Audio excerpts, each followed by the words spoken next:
সনাতন ধর্মাবলম্বীদের আসন্ন সর্ববৃহৎ উৎসব শারদীয় দুর্গাপুজো উপলক্ষে সারা দেশে কঠোর নিরাপত্তামূলক ব্যবস্থা গ্রহণ করা হয়েছে। তারই ধারাবাহিকতায় র্যাব ৮ সিবিসি ১ পটুয়াখালী ক্যাম্প কর্তৃক উক্ত কোম্পানির নিয়ন্ত্রণাধীন এলাকা পটুয়াখালী জেলা ও বরগুনা জেলায় বিশেষ নিরাপত্তা ব্যবস্থা, চেকপোস্ট, টহল কার্যক্রম ও অভিযান জোরদার করা হয়েছে। এছাড়া উক্ত জেলাগুলোতে র্যাবের গোয়েন্দা তৎপরতাও বৃদ্ধি করা হয়েছে। সিবিসি ১ পটুয়াখালী ক্যাম্প কর্তৃক প্রতিদিন পটুয়াখালী ও বরগুনা জেলার বিভিন্ন পূজামণ্ডপ পরিদর্শন কার্যক্রম চলমান রয়েছে, যা উৎসব শেষ হওয়া পর্যন্ত চলমান থাকবে।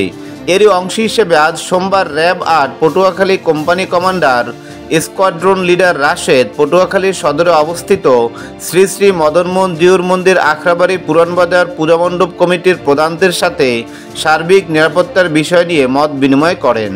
Mohammad Fariduddin, desk report, south BD news 24।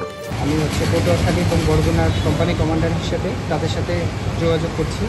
আমরা প্রতিটা পূজা মণ্ডপে যাচ্ছি, তাদের সুবিধা অসুবিধাগুলো দেখছি, তাদেরকে আশ্বস্ত করছি।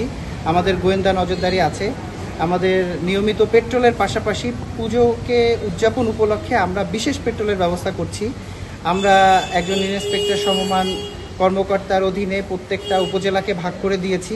তারা সেই উপজেলাগুলোতে যাবে, আজকে থেকে কার্যক্রম শুরু হবে। সেখানে যে প্রতিটা পুজো মণ্ডপে, প্রতিটা মন্দিরে তারা আমাদের কমিটির সাথে কথা বলবে, তাদের নাম্বার নেবে, তাদেরকে নাম্বার দেবে, যাতে যে কোনো মুহূর্তে যে কোনো ক্রাইসিস সিচুয়েশন আমরা একসাথে হ্যান্ডেল করতে পারি। আমরা আশা করি যে বাংলাদেশ একটি সাম্প্রদায়িক সম্প্রীতির দেশ।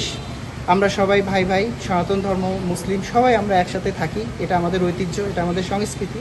তো সেই ধারাবাহিকতায় আমরা পটুয়াখালী এবং বরগুনাবাসীকে র্যাব ৮ পটুয়াখালীর পক্ষ থেকে একটি আরামদায়ক, স্বাচ্ছন্দ্যপূর্ণ এবং নির্বিঘ্ন পূজা উৎসব উপহার দিতে পারবো, এটাই আমাদের বিশ্বাস।